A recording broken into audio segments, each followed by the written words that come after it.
ഷഹീദാണെന്ന് certificate കൊടുക്കാൻ, അയാൾ ഷഹീദാണെന്ന് ഉറപ്പിച്ച് പറയാൻ നമുക്കാർക്കും അവകാശമില്ല. അതിനുള്ള അനുവാദം നമ്മുടെ ദീന് നമുക്ക് അനുവദിച്ചു തന്നിട്ടില്ല.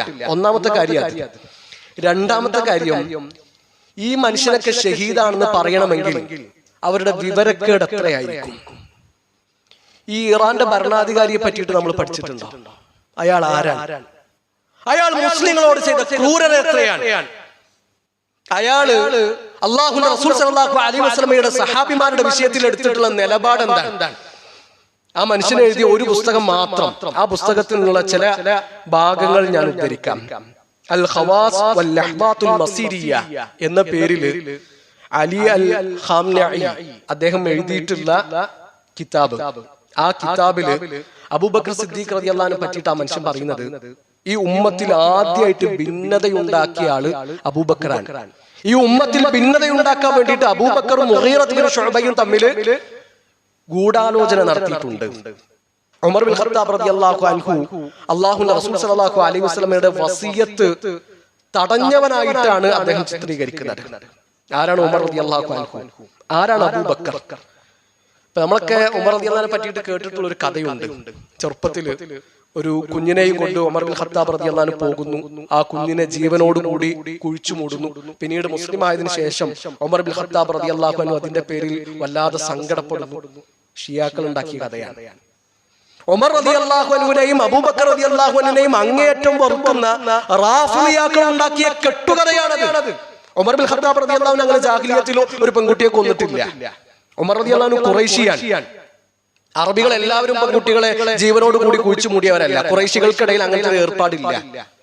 ഉമർ റളിയല്ലാഹു അൻഹുവിന്റെ മൂത്ത മകൾ ഹഫ്സയാണ്. അല്ലാഹുവിന്റെ റസൂൽ സല്ലല്ലാഹു അലൈഹി വസല്ലമയുടെ ഭാര്യയാണ്, നമ്മുടെ ഉമ്മയാണ്. അപ്പൊ മൂത്ത മകളെ കൊല്ലാതെ പിന്നെ വേറൊരു മോളെ ഉമർ ബിൻ ഖത്താബ് റളിയല്ലാഹു അൻഹു കൊല്ലേ. അത് റാഫിദിയാക്കൾ ഉണ്ടാക്കിയ കെട്ടുകഥയാണ്. കാരണം അത്രക്കും ദേഷ്യവും വെറുപ്പും അബൂബക്കറിനോടും ഉമറിനോടൊക്കെ ഷിയാക്കൾക്കുണ്ട്. നമ്മള് ഉമർ റളിയല്ലാഹു അൻഹുവിന്റെയും അബൂബക്കർ റളിയല്ലാഹു അൻഹു പേര് കേൾക്കുമ്പോ റളിയല്ലാഹു അൻഹു എന്നാ പറയുന്നത്. ഷിയാക്കൾ എന്താ പറയുന്നത്? ലഅനഹുല്ലാഹ് എന്നാ പറയുന്നത്. സുബ്ഹാനല്ലാഹ്.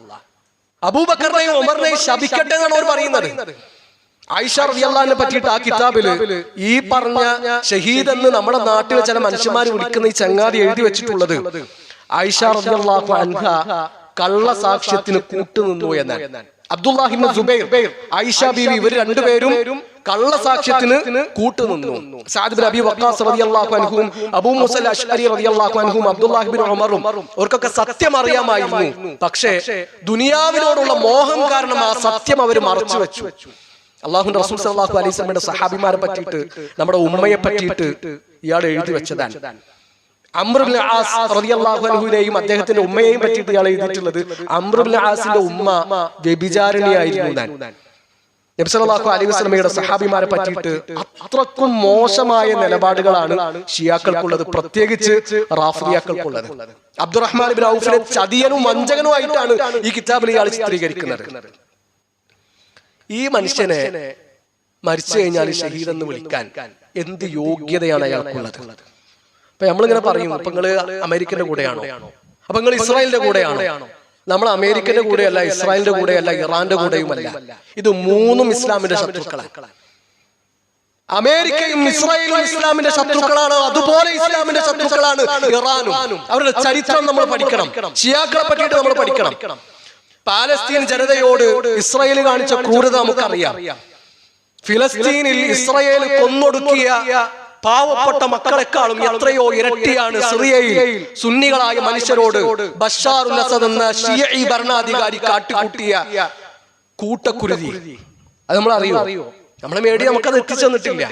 മീഡിയകൾക്ക് അജണ്ടയുണ്ട്. ആ അജണ്ടകൾക്ക് അനുസരിച്ച് ഒരു വാർത്ത കൊടുക്കുള്ളൂ. ഫിലസ്തീനിൽ ഇസ്രായേൽ കൊന്നൊടുക്കിയതിനേക്കാളും എത്രയോ ഇരട്ടിയാണ് സിറിയയിൽ ഈ പറഞ്ഞ ഷിയാക്കള് കൊന്നൊടുക്കിയിട്ടുള്ളത്. ഈ ഇറാൻ ഭരണകൂടത്തിന്റെ ഒത്താശയോടുകൂടി, സഹായത്തോടുകൂടി. അതുകൊണ്ട് ഒരു ഇസ്ലാമിന്റെ സംരക്ഷകരായിട്ടും മുസ്ലിങ്ങളുടെ സംരക്ഷകരായിട്ടും ചിത്രീകരിക്കപ്പെടുമ്പോ അത് ശരിയല്ല. സഹാബിമാരെ ചീത്ത വിളിച്ച ഒരു മനുഷ്യരെ എങ്ങനെയാണ് നമുക്ക് ഷഹീദ് എന്ന് വിളിക്കാൻ കഴിയുക? ഉറക്കെ നമ്മൾ പ്രഖ്യാപിക്കണം.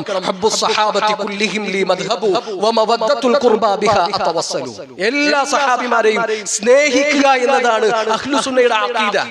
സഹാബിമാരോട് വെറുപ്പുള്ള ഒരു മനുഷ്യൻ എങ്ങനെയാണ് ഈ ദീൻ ആചരിക്കുക? ഈ ദീൻ നമുക്ക് എത്തിച്ചെന്നത് ആരാണ്?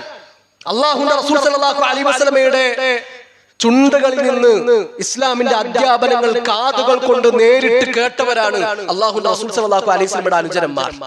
ആ അനുചരന്മാർ ഒരാൾ ചീത്ത വിളിക്കുന്നുണ്ടെങ്കിൽ, ഒരാൾ തെറി വിളിക്കുന്നുണ്ടെങ്കിൽ, അവരെ മോശക്കാരായിട്ട് ചിത്രീകരിക്കുന്നുണ്ടെങ്കിൽ അവർ ഇസ്ലാമിന്റെ ശത്രുക്കളാണ്, അവർ ദീനിന്റെ ശത്രുക്കളാണ്.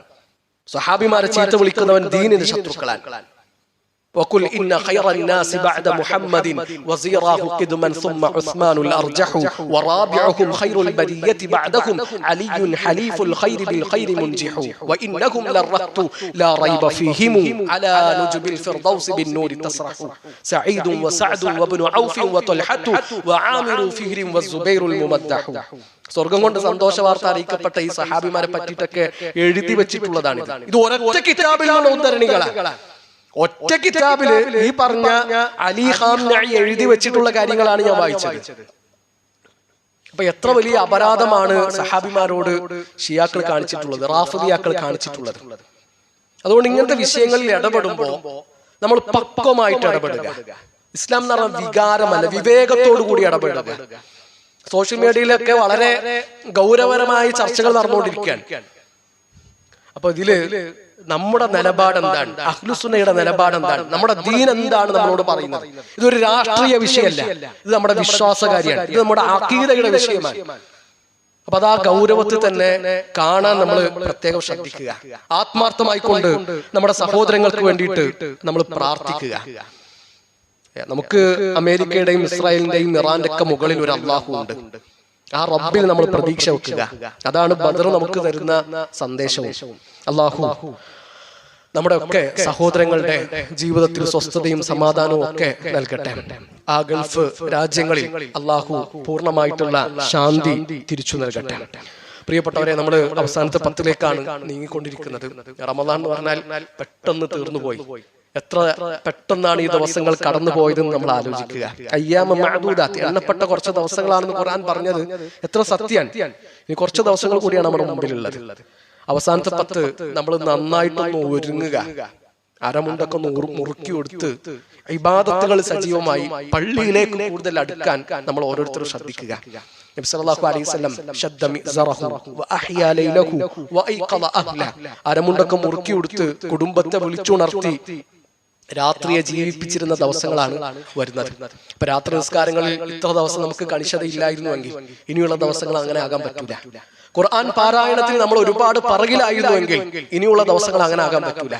സ്വതക്കയുടെ കാര്യത്തിൽ നമ്മൾ ഇനിയും മുന്നോട്ട് വരണം. ഇബാദത്തുകൾ കൊണ്ട്, പുണ്യകർമ്മങ്ങൾ കൊണ്ട് വരും ദിവസങ്ങൾ സജീവമാക്കാൻ നമ്മൾ ഓരോരുത്തരും ശ്രദ്ധിക്കുക. 10 ദിവസവും ഇഅ്തികാഫിരിക്കാൻ കഴിയുന്നവർ അങ്ങനെ തന്നെ പ്ലാൻ ചെയ്യുക. ഇനി രാത്രികളിൽ മാത്രം കഴിയുന്നവർ അങ്ങനെ പ്ലാൻ ചെയ്യുക. കുറച്ച് സമയം കഴിയുന്നവർ അങ്ങനെയൊക്കെ തീരുമാനിച്ച് മുന്നോട്ട് പോവുക. അല്ലാഹു ഇനി ശേഷിക്കുന്ന ദിവസങ്ങൾ ഏറ്റവും നല്ല നിലക്ക് പ്രയോജനം